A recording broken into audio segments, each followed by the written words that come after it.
انسان جیسی زندگی گزارتا ہے اللہ تعالیٰ اس کو موت بھی ویسی دیتا ہے۔ اگر زندگی گزرے اللہ تعالیٰ کی اطاعت اور فرما برداری میں، قرآن کریم کی تلاوت اور احادیث کی نشر و اشاعت میں اور دین کی خدمت میں، تو موت بھی ویسی ہی آتی ہے۔ اور خدا نخواستہ اگر زندگی نافرمانی میں گزری، گناہوں میں گزری، تو پھر انسان کی موت بھی ویسی ہی آتی ہے۔ امام ابو زرع رازی رحمہ اللہ 264 ہجری میں انتقال ہوا ہے، اپنے دور کے بہت بڑے محدث تھے۔ امام ابو زرع رازی رحمہ اللہ اس امت کے وہ انسان ہیں کہ جنہیں 7 لاکھ احادیث حفظ تھیں۔ ایک دفعہ ایک شاگرد ان کے درس میں بیٹھا تھا اور درس کچھ طویل ہو گیا، تو جب وہ شاگرد گھر گیا تو گھر والی ان سے الجھنے لگی، تم اتنی تاخیر سے کیوں آئے ہو؟ تو انہوں نے کہا میں اپنے استاد کے درس میں تھا۔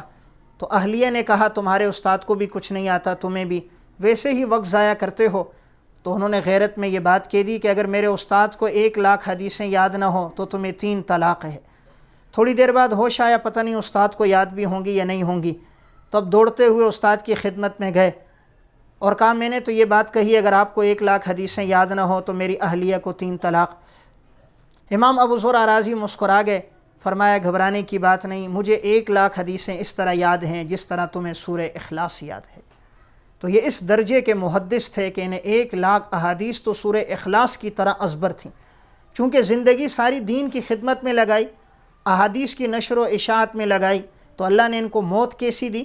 خطیب بغدادی رحمہ اللہ نے تاریخ بغداد میں اور علامہ تاج الدین سبکی رحمہ اللہ نے طبقات الشافعیۃ الکبریٰ میں ان کے حالات میں واقعہ لکھا۔ جب ان کے انتقال کا وقت قریب آیا تو ان کے تلامذہ ان کے قریب بیٹھے تھے، ان میں امام ابو حاتم بھی تھے، منذر بن شاذان بھی تھے۔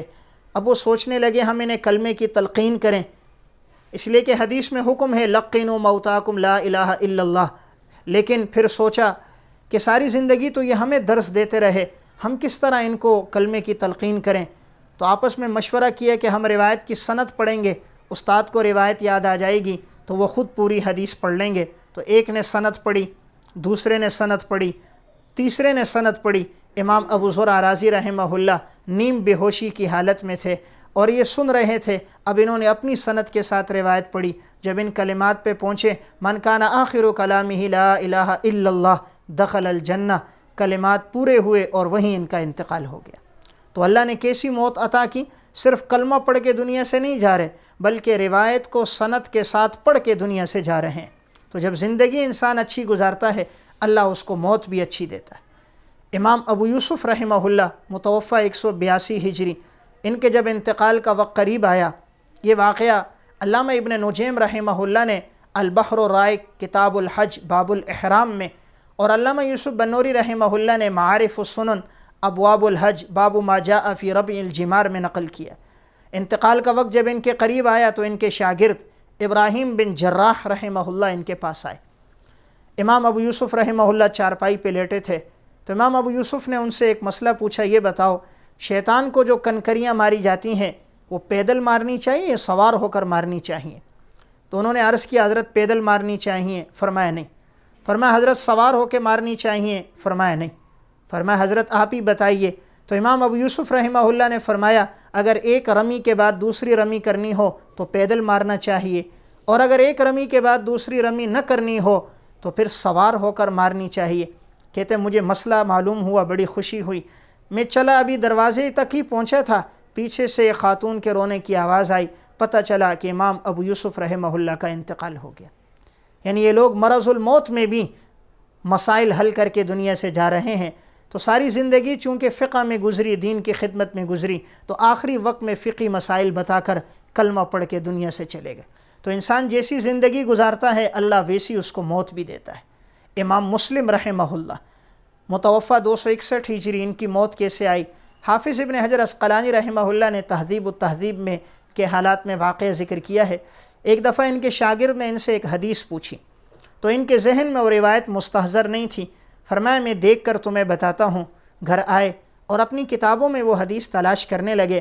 قریب میں ایک ٹوکرا کھجوروں کا پڑا تھا، ایک ایک کھجور بھی کھاتے تھے، حدیث بھی تلاش کرتے تھے۔ اسی دوران ان کا وقت مقرر آ گیا، ہاتھ میں کتاب تھیں اور بس سر کتاب پہ رکھا، وہیں ان کا انتقال ہو گیا۔ تو اللہ نے کیسی موت دی کہ آخری وقت جو دنیا سے جا رہے ہیں حدیث کی کتاب ہاتھ میں ہے اور پیشانی اس کتاب پر ہے اور دنیا سے پردہ فرما رہے ہیں، تو زندگی حدیث میں گزری تو آخری وقت موت بھی حدیث ہی کے اندر آئی۔ تو انسان جیسی زندگی گزارتا ہے اللہ رب العزت انسان کو ویسی ہی موت دیتا ہے۔ خدا نخواستہ اگر زندگی گناہوں میں گزرے تو پھر موت کیسی آتی ہے۔ ڈاکٹر نور محمد ایک بہت بڑے اسپیشلسٹ ڈاکٹر گزرے ہیں، انہوں نے ایک واقعہ عرض کیا۔ انہوں نے بتلایا میرے ایک وارڈ میں ایک شخص لایا گیا، کئی دن وہ میرے وارڈ میں رہا، لیکن اس کی حالت یہ تھی کہ وہ ہر وقت گانے سنتا تھا اور اس کے سر کے قریب ایک ٹیپ ریکارڈ تھا، اس میں گانا لگا ہوتا، اگر اس ٹیپ کو کوئی بند کرتا تو وہ چیختا چلاتا اور کہتا ٹیپ دوبارہ لگا دو، دوبارہ لگا دیا جاتا۔ چند دن اس طرح گزر گئے۔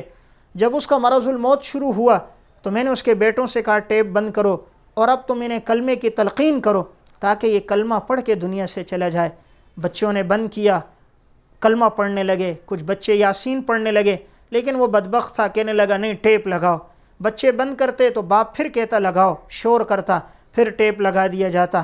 آخر موت اس طرح آئی کہ گانے کی آواز چل رہی تھی، کانوں میں گانا جا رہا تھا، زبان پر گانا تھا، گانا گاتے ہوئے یہ شخص مر گیا۔ ڈاکٹر نور محمد کہتے میں نے اس کے بیٹے سے کہا کہ میرے 40 سال سے زائد عرصہ ہو گیا ہے، لیکن میں نے ایسی موت بھی کسی کی نہ دیکھی کہ آخری وقت میں بھی اس کی زبان پہ کلمہ نہ ہو اور گانا گا کے جا رہا ہو۔ آخر یہ کیا بات ہے؟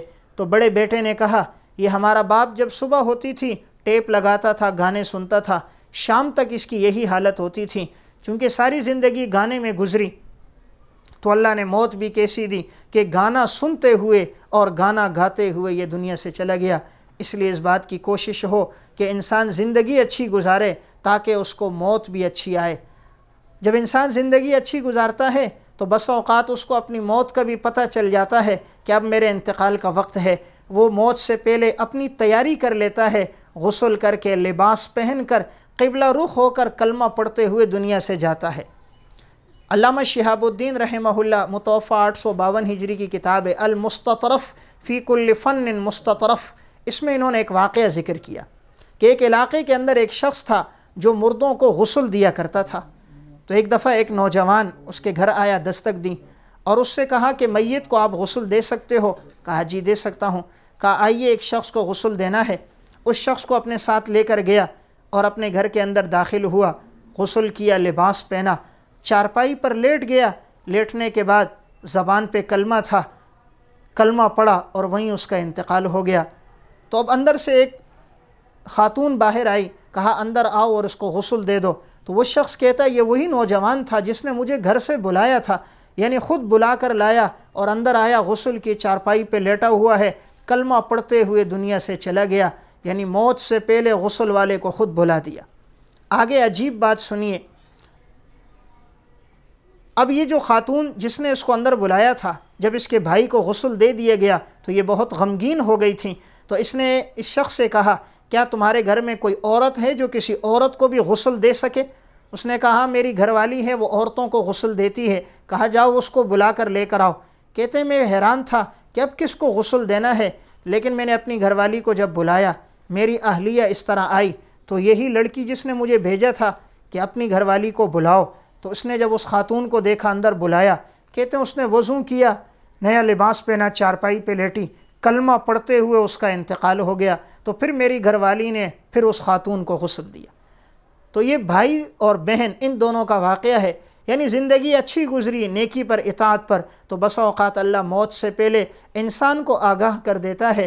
تو انہوں نے موت سے پہلے اپنی پوری تیاری کر دی، غسل بھی کر دیا، لباس بھی پہن لیا، قبلہ رخ ہو گئے، تلاوت کرتے ہوئے، کلمہ پڑھتے ہوئے دنیا سے گئے اور اپنے غسل کا انتظام بھی کروا دیا۔